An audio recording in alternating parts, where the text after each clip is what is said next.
Hey everybody, I wanted to talk to you all today about a way to think about creating products, services, and new ideas that's going to save you a lot of time, a lot of energy, and probably a lot of money. And this is actually comes out of something that I learned when I was creating Towr and going from just this idea I had in my head based on a problem that I saw in the world, and how I got that to a concept or phase. And there's a bunch of entrepreneurs out there, but this goes beyond entrepreneurship. If you're someone who's a writer, you might be an artist, you could be a content creator, you could own a business, you could be just a part of a business, you oversee a department, whatever that may be, this is going to help you create new things and bring them out to the world, actually put them in the world to make the world a better place, and do that faster and much smarter than you were before.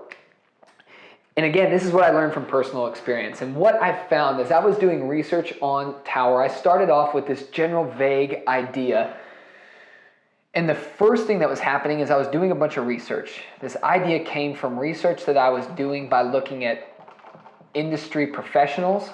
So I followed a bunch of marketing experts, people who were influencers in the space, and I was digesting all these blogs, these videos. I was reading their content, listening to their podcast. So I had all of these inputs that were coming in that were my research. And like I said, they were experts. Some of them are now our competitors in the space, other people that are creating online sales funnels and marketing automation. And that's where I was getting a lot of my research from. So I would take all of this data and I would synthesize it. So I would kind of put it into my own words, my own thoughts. I'd take a bunch of notes on it, synthesize.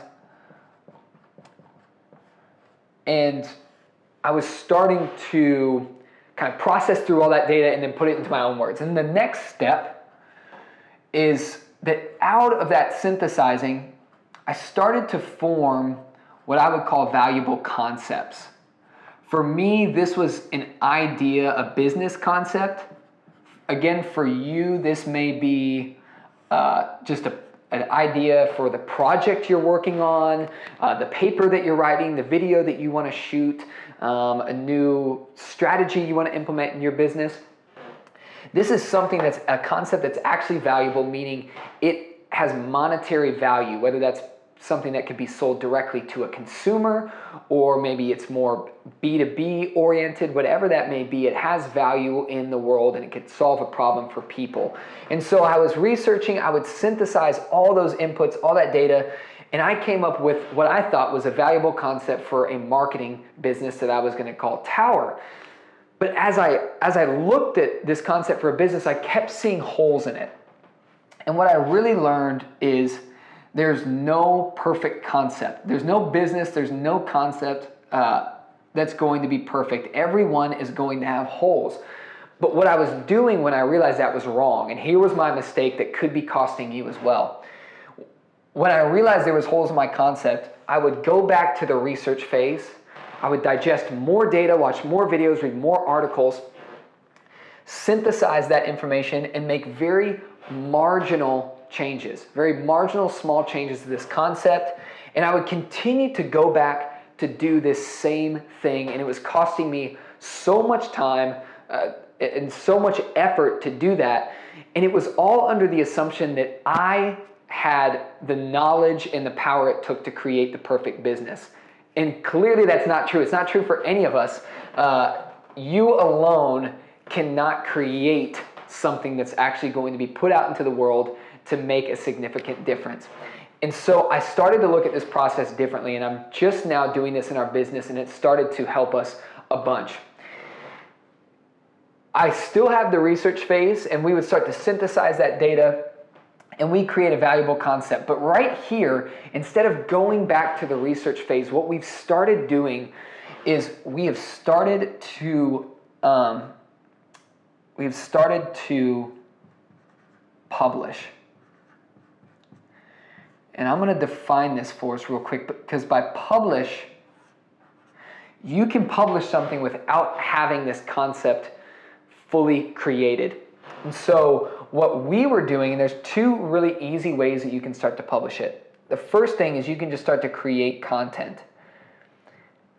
And this is where you're taking your concept and you're creating content, writing blogs, shooting videos, publishing things to the world to get a feel for whether or not your concept is going to solve the problem that you have set out to solve. If it's actually going to be valuable to who you think your target market is. And by creating content, what you can do is you can start to get responses.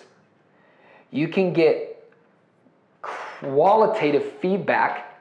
You can learn who your target market is. If this is actually a problem that resonates, you can also see how many people are opening it, watching those videos, reading it, and get an idea of whether or not your concept is as valuable as you think it is, and get feedback, more accurate feedback on that concept. And another thing you can do is just to run ads. And we would do this some where we would run ads that take you to a landing page. So you can start to get a sense of how many people are clicking on that ad and actually going to a landing page. And if you want to go a step further, you can even have a form where they start to fill out information if it's a concept that you can sell, to see who's actually willing to put money down to buy it. And what that's going to do is you might not even have the concept ready, the business might not be done yet, your concept might not be full, but both of those things are going to give you a measurement of demand, and you're also going to start to get responses on how valuable this concept might actually be. And here's what we saw happen after we made this change.